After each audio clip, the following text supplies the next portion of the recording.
Hello, this is a short video on a few recent changes we've made to Starbird, our 1980 Mainship 34 trawler Mark 1.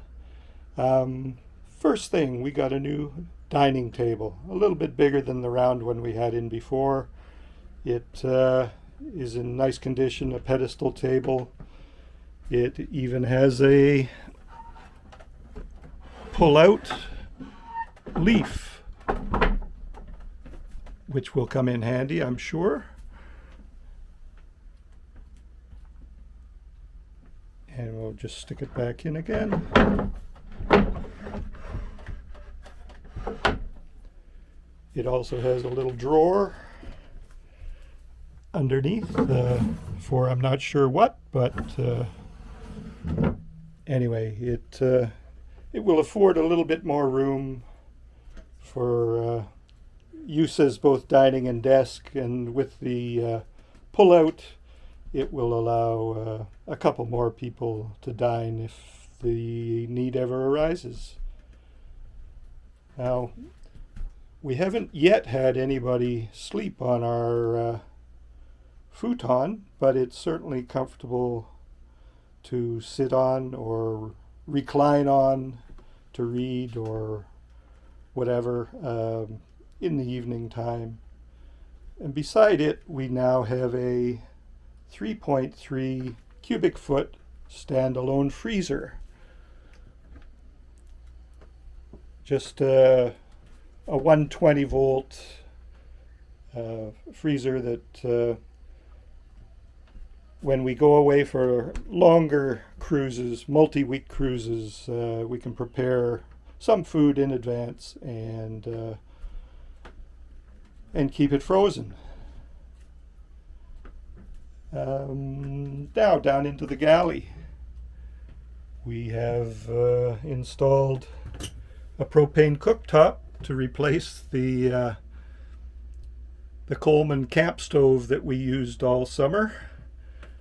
Somewhere along the line, a previous owner had ripped out the original stovetop and oven, and the last owner was using an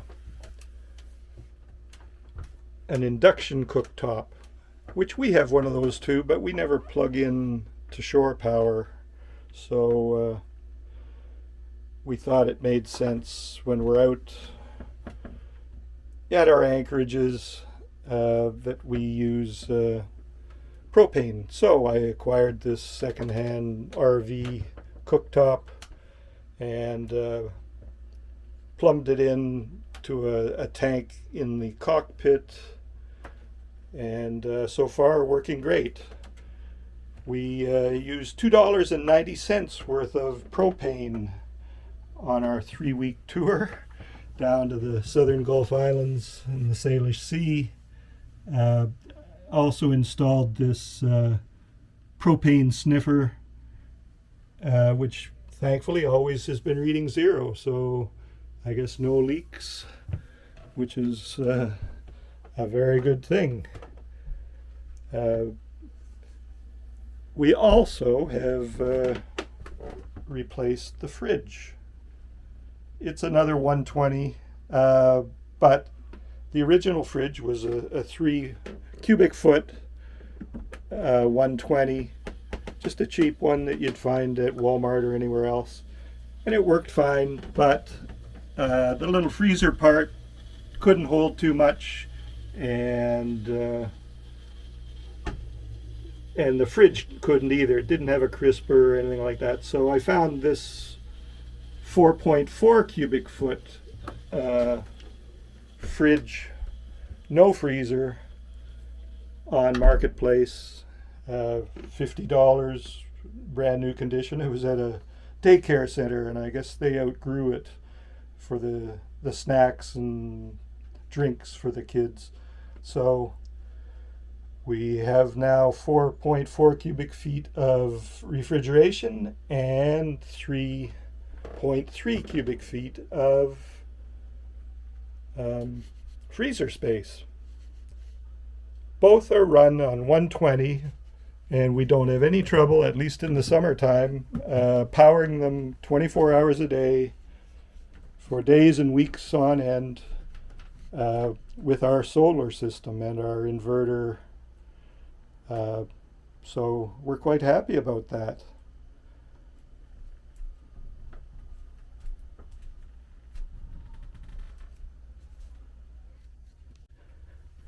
And we have a small addition in the V-berth. I found this little 2-drawer cabinet at the Restore for $10, and it works fine. We will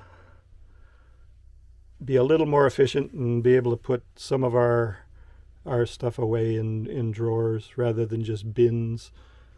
So that helps.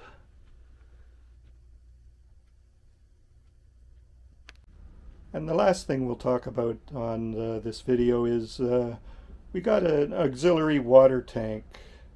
It's about 80 liters, 42 US gallons perhaps. It's not plumbed in. When our main tank gets low, the original 45-gallon US tank is good, but if we're out for multiple weeks, we need more. So I got this tank, and it's just sitting in the cockpit, mostly empty now near the end of the season. But when we need it, if we need it, we just pump from this tank into the main tank, and it's come in handy. So that's about all we've got on this little video. A few upgrades, if you like, or just changes. And so I will say for now, it's Starbird over and out.